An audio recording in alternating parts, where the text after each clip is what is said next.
أعوذ بالله السميع العليم من الشيطان الرجيم. بسم الله الرحمن الرحيم. أحييكم بتحية الإسلام. السلام عليكم ورحمة الله وبركاته.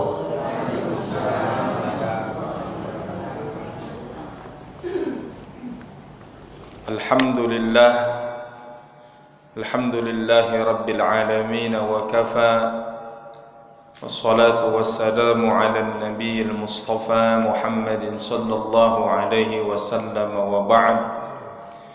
اللهم صل وسلم وبارك على سيدنا محمد الفاتح لما أغلق والخاتم لما سبق، ناصر الحق بالحق والهادي إلى صراطك المستقيم، صلى الله عليه وعلى آله وأصحابه حق قدره ومقداره العظيم، وبعد. رب اشرح لي صدري ويسر لي أمري واحلل عقدة من لساني يفقه قولي.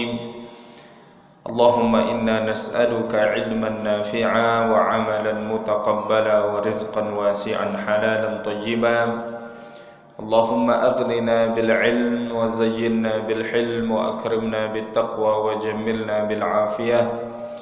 اللهم إنا نسألك فهم النبيين وحفظ المرسلين وإلهام الملائكة المقربين. اللهم زدنا علما وارزقنا فهما. Ma'asyiral muslimin, Bapak dan Ibu sedang jamaah salat fardu maghrib jamaah Masjid Al-Kautsar yang insyaallah sama-sama dimuliakan oleh Allah Subhanahu wa taala. Yang kami hormati para orang tua kami, cerdik pandai, tokoh masyarakat, pengurus masjid, imam masjid kita dan seluruh jamaah yang hadir, yang mudah-mudahan senantiasa istiqamah dalam beribadah, ketaatan kepada Allah Subhanahu wa taala. Amin ya rabbal alamin. Pertama-tama bersyukur kita kepada Allah dengan mengucapkan alhamdulillahi rabbil alamin. Atas izin Allah, malam hari ini kita sama-sama dapat hadir di masjid ini di malam yang penuh dengan keberkahan, Lailah al-Jum'ah al-Mubarakah, malam Jumat, yang mudah-mudahan duduknya kita di majlis ini insyaallah mendapatkan keberkahan dari Allah Subhanahu wa taala. Bahkan sepulangnya nanti kita ke rumah masing-masing dzamban maghfura, insyaallah dosa kita diampuni oleh Allah Subhanahu wa taala, terutama dosa-dosa kecilnya. Karena yang banyak kita lakukan nih dosa-dosa kecil. Insyaallah dosa besar jauh kita daripada melakukan perkara atau yang tergolong sebagai dosa-dosa besar.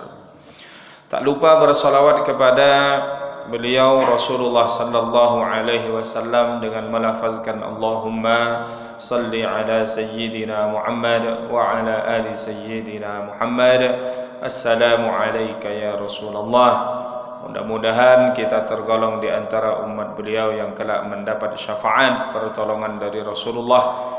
Yauma la yanfa'u malun wala banun, di hari tak berguna lagi harta benda, kedudukan, jabatan yang kita miliki semasa di dunia, illa man atallaha biqalbin salim, kecuali yang datang kepada Allah dengan hati yang bersih, hati yang selamat. Yang mudah-mudahan insyaallah yang hati kita adalah hati yang jauh dari sifat-sifat tercela, penyakit-penyakit hati, hasad, dengki, ujub, bangga dengan amal, takabur, riya, dan penyakit-penyakit hati yang lainnya. Dan di antara tujuannya adalah kita mengkaji, belajar, ataupun membahas kitab yang tergolong dengan kitab akhlak karya Syekh Muhammad Nawawi Al-Bantani Al-Jawi, Nasaihul Ibad. Bapak Ibu yang dimuliakan Allah, kembali melanjutkan pembahasan pada bab yang 33 ini. Malam ini untayan nasihat atau makalah yang ke-44, Al-Maqalah Ar-Rabi'ah wal-Arba'un, makalah yang ke-44 atau untayan nasihat yang ke-44. Faqala al-musannif rahimahullahu taala wa nafa'ani wa bihi ulumihi fid dharain amin. Maka berkata pengarang kitab ini menulis ya satu nasihat ini, kata beliau, an ba'dil hukama'i. Nasihat ini kita dapati dari al-hukama, ahlu hikmah. Siapa mereka dikatakan ahlu hikmah? Humul ladzina yakunu qawluhum wa fi'luhum muwafiqan lis-sunnah. Dikatakan ahlu hikmah orang yang ucapannya, perbuatannya sesuai dengan sunnah, maknanya selaras dengan apa yang dibawa oleh Nabi sallallahu alaihi wasallam, qaulan wa fi'lan, ucapan maupun perbuatan. Maka Luqman yang kisahnya diabadikan dalam Al-Quran itu mendapat gelar Al-Hakim, Luqmanul Hakim, karena ucapannya ya sebagai, atau bahasa kita seperti ya untayan kata yang bisa menjadi penenang bagi kita, menjadi obat bagi hati yang sedang gundah gulana, hati yang sedang kacau, yang sedang risau, atau yang tidak tenang menghadapi kehidupan dunia yang fana, yang sementara ini. Sehingga dengan mendengar nasihat atau untayan ya hikmah yang disampaikan oleh Luqmanul Al-Hakim, maka menjadi penawar bagi hati kita. Maka inilah mereka para ahlu hikmah yang ucapannya selaras dengan apa yang dibawa oleh Rasulullah. Maknanya ucapannya adalah yang baik, yang benar, ucapan yang penuh dengan hikmah ya, sehingga tidak ada yang kita dengar darinya kecuali perkara-perkara yang baik saja. Begitu juga dengan perbuatannya. Dan sekarang yang banyak kita kan lain diucapkan, lain yang dikerjakan. Maka apa untayan ataupun di antara nasihat dari para ahlu hikmah ini? Kata mereka, thamratul ma'rifah. Thamrah ini artinya buah, ya. Thamratun buah, ya. Thamratul ma'rifah, buah daripada ma'rifat itu artinya hasil daripada seseorang yang dikatakan sudah ma'rifat. Ma'rifat ya maknanya mengenal Allah. Artinya mengenal Allah ini mengetahui siapa yang kita sembah ini, tidak hanya secara pengetahuan saja. Allah yang kita sembah ini punya sifat wujud. Allah ini pasti ada, tidak mungkin kita menyembah yang tidak ada. Allah ini maha mengetahui, tak ada yang luput dari ilmunya Allah atau dari pantauannya Allah subhanahu wa ta'ala. Tidak hanya sampai sebatas itu saja ma'rifat itu baru hanya mengetahuinya saja. Tapi batasan atau levelnya ma'rifat itu bagaimana ilmu kita itu kemudian ya diterapkan dalam keseharian kita. Artinya kita mengetahui bahwa Allah maha adil, maka apa yang berlaku dalam hidup kita ini selalu berbaik sangka dengan Allah. Tak mungkin Allah memberikan sesuatu ataupun apa yang berlaku ini di luar daripada maha adilnya Allah subhanahu wa ta'ala. Maka dikatakan Allah memiliki sifat Rahman, maha pengasih, maha penyayang, Rahim. Maka Allah memasukkan kita nanti di dalam surga dengan sifat Rahman, Rahim, kasih sayangnya Allah.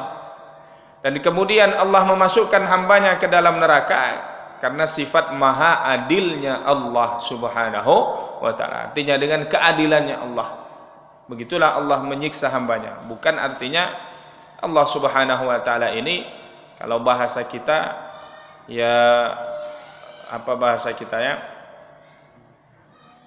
tak punya belas kasih ya.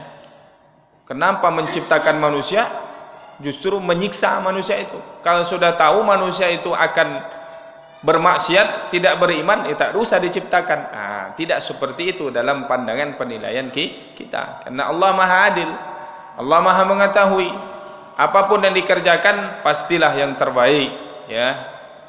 Maka dalam ungkapan dikatakan liyaral maula madza yaf'al famadza yaf'al huwal ajmal.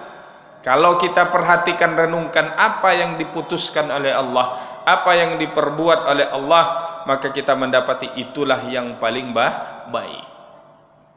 Maka salah kalau misalnya ada orang, ya, misalnya dia diciptakan oleh Allah Subhanahu wa taala, ya, dengan alis yang ya sedikit misalnya kan, dicukurnya, dihabiskannya, dibuat alis yang baru. Artinya kan dia menganggap dia lebih pintar daripada Allah. Wah, tak indah Allah menciptakan saya seperti ini. Bibir saya kok seperti ini. Sulamnya bibirnya. Nanti dia dibakar di dalam neraka baru tahu. Ya. Artinya kalau kita meyakini, itu namanya ma'rifat. Kita kenal Allah. Allah Ma'adil. Allah ciptakan kita dengan seperti ini, berarti inilah yang terbaik menurut Allah Subhanahu wa taala. Ya udah, kita menerima apa ketetapan Allah karena kita mengenal Allah Subhanahu wa taala. Maka buah daripada ma'rifat itu apa? Ya. Ai idraku sifatillahi taala. Maka ma'rifat itu kita contohkan tadi sifat-sifatnya Allah. Maka beliau Syekh Muhammad Nawawi Al-Bantani Al-Jawi pun menjelaskan seperti itu. Ma'rifat artinya mengenal sifat-sifatnya Allah Subhanahu wa taala. Sifat Allah, semua sifat kamal, kesempurnaan adalah miliknya Allah, dan membersihkan Allah dari sifat-sifat yang tidak sesuai, tidak pantas disematkan kepada Allah Subhanahu wa taala. Thalathu khisalin, dikatakan buah daripada ma'rifat itu ada tiga. Wah, jangan apa Ustaz, sekarang sensitif nih angkat tangan 3 seperti ini, nanti dikira kampanye Ustaz. Ya. Kalau 3 begini nggak apa-apa, kalau 3 begini baru itu namanya kampanye, Ustaz. Ya. Nah. Jadi 3 di antara buah daripada ma'rifat itu, artinya kalau orang benar-benar sudah ma'rifat, maka dia akan memiliki 3 sifat ini, 3 ciri-ciri ini melekat pada dirinya. Yang pertama, al-haya'u minallahi ta'ala. Orang yang ma'rifat itu pasti dia akan memiliki sifat malu kepada Allah Subhanahu wa ta'ala. Kenapa dia memiliki sifat malu? Karena dia sadar, ya, Allah Subhanahu wa ta'ala mengetahui segala apa yang diperbuatnya. Maka dia sadar, Allah tahu bahwa amalnya tidak seberapa, tapi permintaannya begitu sangat banyak kepada Allah Subhanahu wa ta'ala. Diuji dengan sedikit ujian, wah, mengeluhnya luar biasa. Padahal Allah lebih banyak memberikan nikmat kebaikan kepadanya daripada bentuk ujian dan cobaan.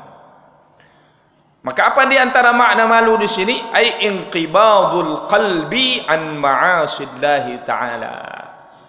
Makna di antara malu kepada Allah ini, malu berbuat dosa dan maksiat. Kenapa malu berbuat dosa dan maksiat? Karena dia sadar yang memberi dia makan adalah Allah, yang memberi dia pakaian adalah Allah. Nah, kalau kita umpamakan, kira-kira Bapak Ibu pekerjakan orang itu disediakan tempat tinggal, dicukupkan pakaiannya, diberikan makanannya, pokoknya tak ada yang kurang. Artinya semuanya sudah dijamin. Dengan syarat dia bekerja untuk kita, dia garap kebun kita, anggaplah masalahnya seperti itu. Contohnya, ya, kita pekerjakan dia, pokoknya dikasih pakaiannya, dikasih makan minumnya, dicukupkan tempat tinggalnya juga, dengan syarat dia bekerja di kebun kita, contoh. Lalu orang itu apa yang dilakukan? Nah, dia nikmati, dia pakai fasilitas yang kita berikan, kemudian dia garap kebun kita, tapi hasil kebun itu diberikan kepada orang lain. Kira-kira bagaimana perasaan kita? Wah, marah kali Ustaz. Ya. Nah, begitulah perumpamaan kita kepada Allah Subhanahu wa ta'ala. Yang memberi kita makan ini Allah, karena tadi kita ma'rifat, kita mengenal Allah, bahwa Allah Ar-Razzaq, Allah yang maha memberi rezeki. Allah Al-Ghani, yang maha kaya, maka tidak ada yang kita dapatkan dalam kehidupan ini, tidak setetes air, tidak sebiji, sebutir nasi, kecuali itu dari Allah Subhanahu wa ta'ala. Maka bagaimana perasaan orang yang memberi kita, mencukupkan kehidupan kita, tapi kita justru menyembah kepada selain Allah Subhanahu wa ta'ala, tidak taat akan perintahnya Allah Subhanahu wa ta'ala. Maka orang yang ma'rifat pastilah dia malu kepada Allah dengan menjauhkan diri dari melakukan dosa dan maksiat. Ini buah yang pertama didapatkan bagi orang yang ma'rifat. Insyaallah ini kita dengan ibadah-ibadah yang kita lakukan ini, ya mudah-mudahan sudah termasuk daripada kita ini benar-benar mengenal Allah Subhanahu wa ta'ala. Yang kedua Bapak Ibu dikatakan wal hubbu fillah. Buah daripada ma'rifat itu, hasil nilai daripada seorang itu dikatakan benar-benar mengenal Allah, al-hubbu fillah, ada rasa cintanya kepada Allah Subhanahu wa ta'ala. Maknanya apa? Ay ar-raghbatu fima 'indallahi minats thawabi wa husuli ridahu ta'ala. Artinya muncul dalam dirinya cinta kepada Allah, maknanya dia senang, yang menjadi keinginannya, kecenderungannya, apa-apa yang dijanjikan oleh Allah Subhanahu wa ta'ala berupa pahala dan kemudian mendapatkan ridha dari Allah Subhanahu wa ta'ala. Karena apa? Dia yakin Allah kalau berjanji tak pernah ingkar janji. Innahu la yukhliful mi'ad. Allah tak pernah ingkar janji, maka kita harus yakin dengan janjinya Allah. Orang yang taat pasti dapat pahala, orang yang taat pasti mendapatkan kebahagiaan. Sebaliknya, orang yang bermaksiat pasti akan mendapatkan siksa, akan menderita hidupnya dunia sebelum menderitanya nanti di kehidupan akhirat. Kan bahasa Al-Qur'annya seperti itu redaksinya, ya. Orang-orang yang beriman ini, ya, diberikan kebahagiaan, kenikmatan oleh Allah Subhanahu wa ta'ala. Sebagaimana Nabi Ibrahim doa, ya, bahwasanya ya Allah, yang berikanlah rezeki kepada penduduk negeri ini bagi orang-orang yang beriman. Warzuqhum minats tsamarat man amana billahi wal yawmil akhir. Berikan hasil buah-buahan, hasil bumi yang bagi mereka orang-orang yang beriman kepada Allah dan hari akhir. Ya. Tapi apa kata Allah Subhanahu wa taala? Wa man kafara fa umatti'uhu qalila thumma attarhu ila adzab. Yang kafir pun kata Allah Subhanahu wa taala akan diberikan sedikit kenikmatan di dunia ini, kemudian nanti akan merasakan penderitaan di kehidupan akhirat. Jadi kalau Bapak Ibu melihat orang-orang kafir di dunia ini, kok tidak sedikit nampaknya kenikmatannya Ustaz. Rumah mereka besar, mobilnya, hartanya banyak, sawitnya beratus hektar, tapi dia tidak beriman. Nah, kita ambil gambarannya, itu sedikit menurut Allah Subhanahu wa ta'ala. Jadi kira-kira bagaimana kenikmatan yang besar di dalam surganya Allah Subhanahu wa ta'ala. Kalau dalam pandangan kita itu nikmat sudah sangat luar biasa, berarti besar lagi nikmat yang Allah Subhanahu wa ta'ala janjikan untuk kita. Ya, innal ladzina amanu wa 'amilus shalihat kanat lahum jannatul firdausi nuzula khalidina fiha la yabghuna 'anha hiwala. Sesungguhnya orang-orang yang beriman tidak cukup beriman, harus beramal saleh. Maka dikatakan level iman itu, derajat iman itu 3 juga tingkatannya. Ya. Pertama, dia daripada tidak beriman, maknanya dari syirik menjadi beriman. Itu level takwa yang paling bawahnya. Artinya dia sudah beriman, sudah masuk dia level orang yang bertakwa, tapi levelnya yang paling bawah atau yang pertama tingkatannya. Yang kedua kemudian apa? Ya, dia beribadah. Kan setelah beriman, beramal soleh. Kemudian yang ketiga dia istiqamah. Ibadah itu meninggalkan yang wajib, mengerjakan yang wajib, meninggalkan yang dilarang, atau mengerjakan yang diperintahkan, meninggalkan yang dilarang. Nah, istiqamah ataupun level yang lebih tinggi daripada itu dikatakan tidak hanya meninggalkan yang haram, yang makruh, tetapi orang yang sampai puncak pada takwanya bahkan meninggalkan yang halal atau yang mubah. Nah, kita kan mentang-mentang tanya apa hukumnya nih Ustaz? Mubah boleh saja Bu. Mentang-mentang mubah boleh, dikerjakan aja banyak-banyak. Diambil yang mubah, yang boleh, yang halal itu banyak-banyak. Kalau orang yang zuhud, orang yang level ketakwaannya sudah sampai level tingkat tingginya, maka dia tidak mengambil dari yang halal, yang mubah ini, kecuali memang itu berguna, bermanfaat baginya. Nah, disitulah kita belajar dari puasa Ramadan. Puasa Ramadan kan ujungnya apa? La'allakum tattaqun, agar kalian menjadi orang yang bertakwa. Apa yang kita tinggalkan di bulan Ramadan di siang harinya, dari sejak terbit fajar sampai terbenamnya matahari itu? Makan, minum, ya. Makan, minum itu, minuman yang ada di rumah kita, makanan yang ada di rumah kita itu sebenarnya halal atau haram? Halal, karena dia punya kita. Pasangan kita halal bagi kita, tapi di siang Ramadan kita tidak makan, kita tidak minum, kita tidak berhubungan suami istri karena dalam keadaan berpuasa, taat kepada Allah Subhanahu wa taala, padahal itu perkara yang halal. Nah, disitulah Allah mendidik kita, ya, dengan meninggalkan yang halal ini, walaupun dia boleh, ya kan, makan minum, wa kulu washrabu, makan dan minumlah, wala tusrifu, tapi kata Allah jangan berlebihan. Kalau berlebihan, nanti diet lagi Ustaz. Padahal sudah susah makan, susah minum, ujung-ujungnya diet lagi Ustaz.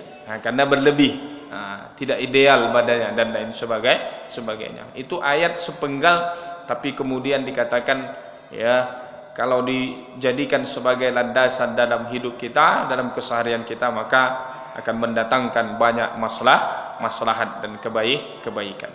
Nah, maka Bapak Ibu yang dirahmati Allah Subhanahu wa taala, ya, buah daripada makrifat yang kedua adalah, ya, al-hubbu fillah, ya, cinta kepada Allah, maknanya cinta senang kepada hal-hal yang dijanjikan oleh Allah Subhanahu wa taala berupa kebahagiaan, apatah lagi ridhonya Allah Subhanahu wa taala. Begitulah mereka para sahabat yang sudah digelar sebagai radhiyallahu anhum wa radu'an. Allah sudah ridho dengan mereka. Lihat bagaimana para sahabat. Maka dikatakan ada orang yang hidup di zaman dulu, yuhibbunal mauta kama tuhibbunal hayah. Mereka senang dengan kematian karena mereka berjihad. Berjihad itu mau ke medan perang itu bukan enteng untuk siap mati di pertempuran itu. Kita disuruh sana, pikir banyak, cari 1001 alasan untuk berangkat ke medan perang. Begitulah orang-orang Bani Israel dulunya. Wah, mana syariat jihad itu? Biar kami berperang membela agama Allah. Begitu diturunkan syariat jihad, disuruh mereka, ya, berperang. Disuruhnya Nabi Musa, idhab anta wa rabbuka faqatila innaha huna qaidun. Apa kata orang-orang Bani Israel? Nabi Musa, pergilah kau berperang, kami di sini nunggu saja. Padahal mereka minta pada awalnya, mana biar kami ini berperang. Maka orang-orang zaman dulu, mereka para sahabat, ya, senang dengan kematian, menghadapi kematian itu karena jalan pintas untuk mendapatkan surganya Allah Subhanahu wa taala, sebagaimana kita senang dengan kehidupan kita. Sakit sedikit, sudah khawatirnya luar biasa, ini nanti dan lain sebagainya, ya.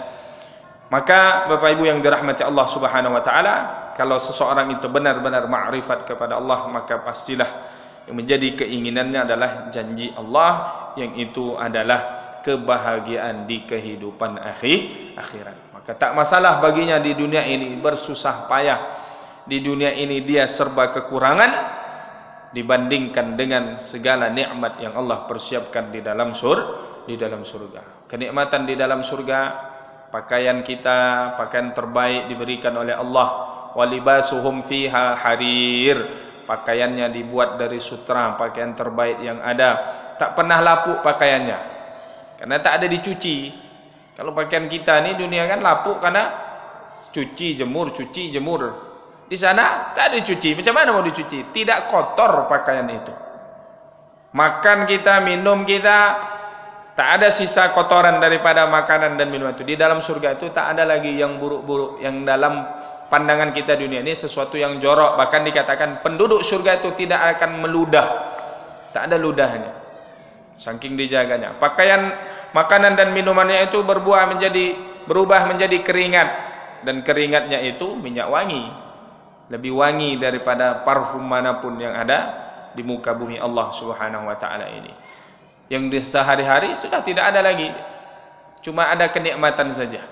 Dan setiap hari kenikmatan itu bertambah sehingga mereka tidak pernah bosan berada di dalam surga. Bahkan dikatakan di surga itu ada pasarnya. Kenapa? Kita ini suka pergi ke pasar. Tapi tak ada jual beli di sana.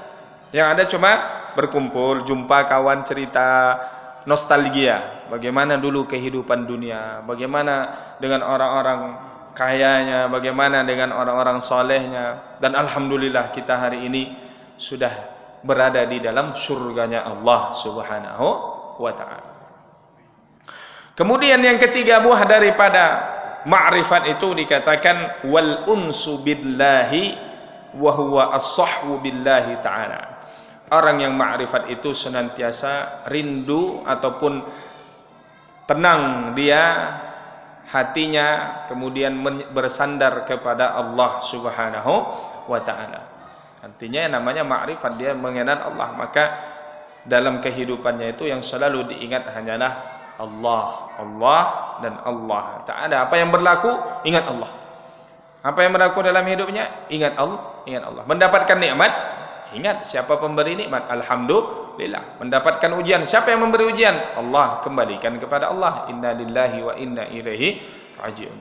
Maka orang yang kalau sudah hati, pikirannya, semuanya, hidupnya digantungkan kepada Allah, bersandar kepada Allah Subhanahu wa taala, maka tak ada keluh kesahnya dalam hidup ini.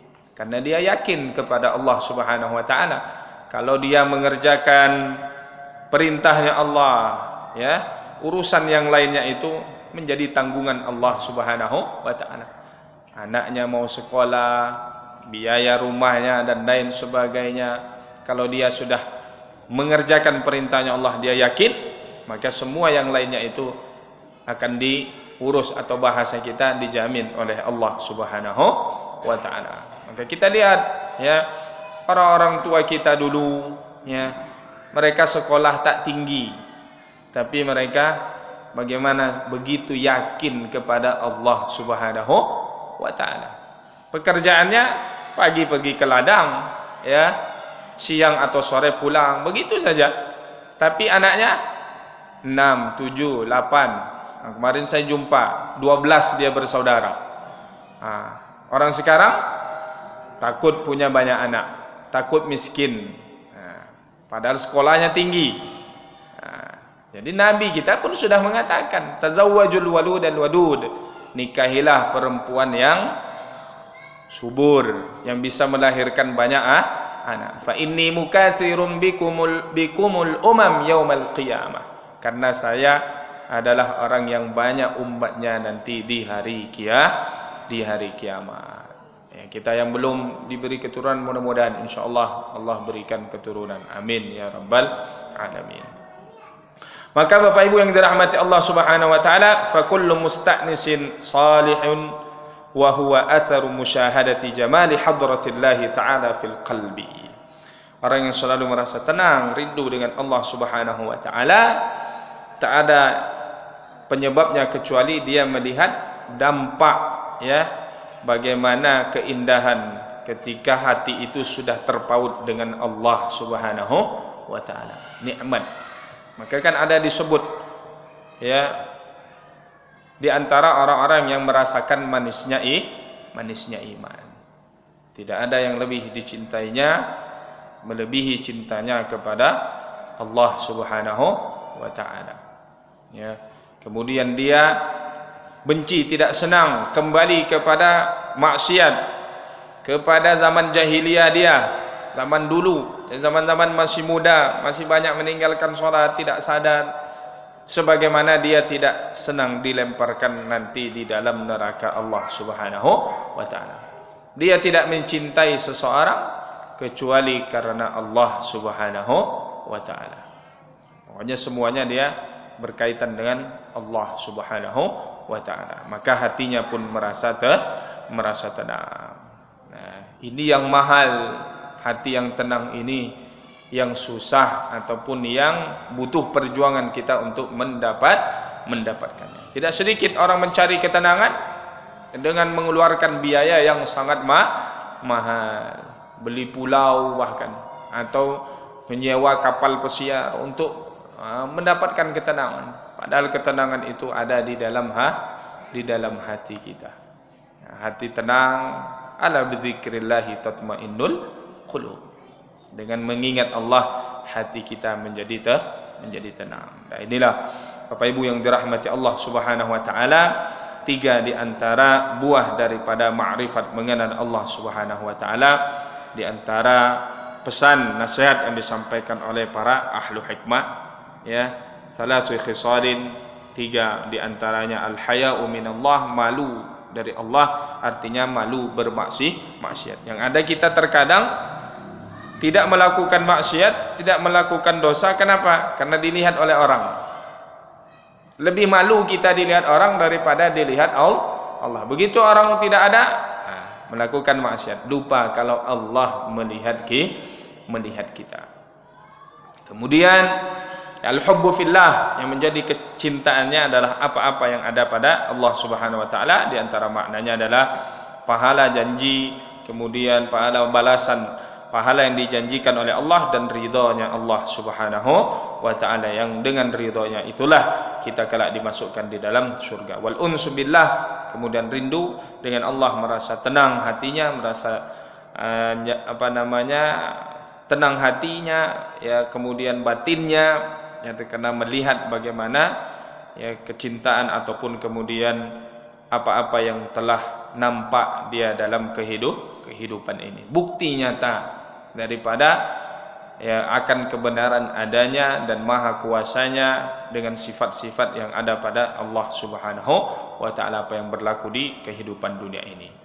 Nah, inilah Bapak Ibu yang dirahmati Allah Subhanahu wa taala, ada 3 ataupun kemudian buah daripada ma'rifat itu, mengenal Allah Subhanahu wa taala, mengenal Allah dari sifat-sifatnya, mengetahui bagaimana maha rahman, maha rahimnya Allah, maha mengetahuinya Allah, maha adilnya Allah. Allah tidak pernah menzalimi seorang pun di antara kita, maka tidak pernah muncul dalam diri kita ini berburuk sangka kepada Allah. Justru yang ada, kita mesti selalu berbaik sangka kepada Allah Subhanahu wa taala. Allah tidak pernah mengecewakan kita, kitalah yang seringnya mengecewakan Allah. Allah dekat dengan kita. Wa idza sa'alaka 'ibadi 'anni fa inni qarib. Kalau bertanya hambaku kepadamu wahai Muhammad, katakan aku ini dekat. Tapi kitalah yang membuat jarak dengan Allah Subhanahu wa taala. Padahal Allah dekat dengan kita, tapi kita membuat jarak dengan dosa dan maksiat, melalaikan kewajiban kita, yang kemudian membuat jarak juga dengan dosa dan maksiat yang kita kerjakan. Nah, inilah Bapak Ibu yang dirahmati Allah, yang mudah-mudahan menjadi pengingat bagi kita, sehingga kita semakin menyadari, yang kemudian semakin mengenal pula Allah Subhanahu wa taala, dan pengetahuan kita itu dibuktikan dengan bagaimana kita bersikap terhadap segala sesuatu apa yang berlaku dalam kehidupan dunia ini. Wallahu a'lam bishawab. Yang benar datang dari Allah, yang salah dari kami sendiri. Karena waktu sudah mendekati waktu Isya, barangkali sebelum kita tutup ada pertanyaan dari jamaah, kami persilahkan. Ya, silakan.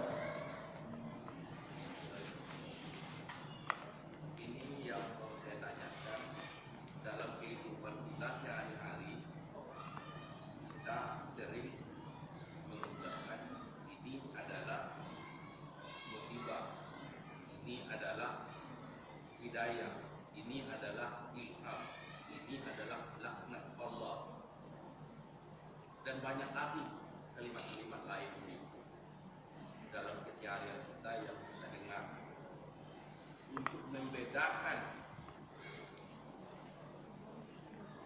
pernyataan-pernyataan itu, bagaimana caranya, mana yang disebut dengan ilham, mana yang disebut dengan hidayah, mana yang disebut dengan laknat Allah, mana yang disebut dengan musibah, mana yang disebut dengan teguran.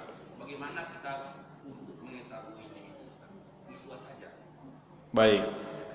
Jadi ini Assalamualaikum warahmatullahi wabarakatuh. Istilah-istilah ya yang banyak kita dengar dalam kehidupan kita, yang tentu istilah ini juga ya muncul dari, ya bisa datangnya dari Al-Quran, bisa datangnya dari hadis Nabi, atau kemudian dari athar ya. Yang diantara tadi yang disebutkan ya, misalnya ilham ya. Ilham itu apa? Ilham petunjuk yang Allah berikan kepada hamba-hambanya yang saleh. Beda ilham dengan wahyu ya. Jadi wahyu itu Allah berikan kepada nabi dan rasul. Ilham Allah berikan kepada selain nabi dan rasul ya. Jadi tak ada lagi, atau tak ada manusia yang mengaku dapat wahyu lagi, karena nabi sudah terakhir, Nabi Muhammad sallallahu alaihi wasallam. Tapi terkadang dijadikan apa bahasa kita ya, guyonan ya. Maknanya apa? Kalau di Mesir itu kan mereka bahasa sehari-harinya bahasa ammiyah, jadi ada kayak bahasa pasaran ya. Nah, kita nih terbiasa di Indonesia ini pakai bahasanya bahasa fushah, bahasa redaksi bahasa Quran nah susudan nah, gitu. Jadi kalau kita ngomong, wah kayak bercanda lah bahasanya. Oh, ini ada wahyu turun, ada wahyu turun. Ya, dicandainnya seperti itu. Jadi itu beda ya, ilham yang membedakan ilham dengan wahyu. Jadi Allah memberikan ilham ini tak sembarangan kepada orang-orang yang saleh, wali-wali Allah Subhanahu wa taala. Kemudian disebutkan pula laknat ya. Laknat itu definisinya apa? Laknat itu artinya matrudun min rahmatillah. Laknat itu artinya dia terusir, dijauhkan, tidak mendapat rahmat dan kasih sayang Allah Subhanahu wa taala. Itu maknanya orang yang terlaknat. Artinya apa yang dia dapatkan itu jauh daripada kasih sayang Allah Subhanahu wa taala. Tidak tergolong orang yang mendapatkan rahmat Allah Subhanahu wa taala. Ya, bisa disebutkan dalam beberapa riwayat ya. La'anallah ya, Allah melaknat. Siapa di antaranya Allah laknat? Itu yang kita sebutkan tadi, orang yang mencukur alis ya, disebutkan orang yang terlaknat ya, tidak mendapatkan rahmat Allah Subhanahu wa taala. Dan beberapa perbuatan maksiat yang lain yang bisa menjauhkan daripada mendapatkan rahmat Allah Subhanahu wa taala.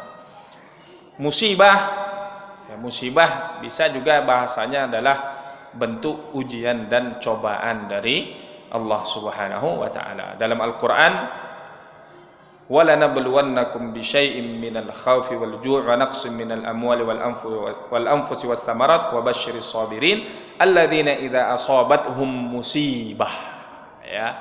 Artinya musibah itu dapat bencana. Asaba yusibu, terkena sesuatu yang, yaitu bentuknya adalah ujian, sesuatu yang tidak disenangi.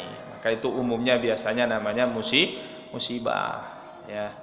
Ada keluarganya meninggal, musibah, karena termasuk pada rentetan ayat yang disebut tadi, akan mendapat ujian, kehilangan orang yang disayanginya, atau kehilangan jiwa, maknanya meninggal ya. Ada keluarganya, kerabatnya yang meninggal, kekurangan harta, hilang, waliyazubillah, misalnya terbakar rumahnya, musibah ya. Nah, itu. Kemudian apalagi? Ilham, musibah, laknat, hidayah. Hidayah ini artinya petunjuk Allah Subhanahu wa taala. Hidayah ini sifatnya lebih umum daripada ilham. Hidayah ini bisa Allah berikan kepada orang yang tidak beriman, mendapat hidayah jadi dia beriman. Maka dalam Al-Qur'an Allah menyatakan innaka la tahdi man ahbabta walakinallaha yahdi man yasha. Ketika Nabi Muhammad sangat berharap bagaimana agar pamannya Abu Thalib ketika meninggal itu mau mengucap la ilaha illallah. Maka Allah sampaikan, engkau Muhammad tidak bisa memberikan hidayah kepada siapa yang kau kehendaki, yang kau sayangi, karena hidayah itu datangnya dari Allah Subhanahu wa taala. Bisa juga petunjuk yang maknanya secara umum ya. Ya ada juga orang mendapatkan hidayah dari dia misalnya masih ahlu maksiat, akhirnya dapat hidayah sehingga sadar dia. Nah, kemudian dia mau melakukan kebaikan. Jadi hidayah itu lebih umum ya. Kepada yang orang beriman maupun yang tidak beriman. Ilham tadi lebih khusus kepada orang-orang yang beriman, ya, orang-orang wali-wali Allah Subhanahu wa taala. Mungkin itu sebagian yang dapat terjawab dari apa yang tadi dipertanyakan, istilah-istilah atau ucapan-ucapan yang sering kita ucapkan dalam keseharian kita. Demikian Bapak Ibu yang dirahmati Allah, mudah-mudahan bermanfaat, menjadi pengingat bagi kami yang menyampaikan dan kita semua yang mendengarkan. Ihdinas siratal mustaqim. Allahumma ja'alna minal ladzina yastami'una al-qawla fayattabi'una ahsana. Allahumma inna nas'aluka al-huda wat-tuqa war-ridha wal-'afafa wal-ghina. Allahumma aghnina bil 'ilm wa zayyinna bil hilm wa akrimna bit taqwa wa jammilna bil 'afiyah. Allahumma ثبتنا على دينك وعلى طاعتك اللهم اهدنا واهد بنا واجعلنا سببا لمن اهتدى ربنا آتنا في الدنيا حسنة وفي الآخرة حسنة وقنا عذاب النار وصل اللهم على سيدنا محمد وعلى آله وصحبه أجمعين سبحان ربك رب العزة عما يصفون وسلام على المرسلين والحمد لله رب العالمين والعفو منكم والسلام عليكم ورحمة الله وبركاته.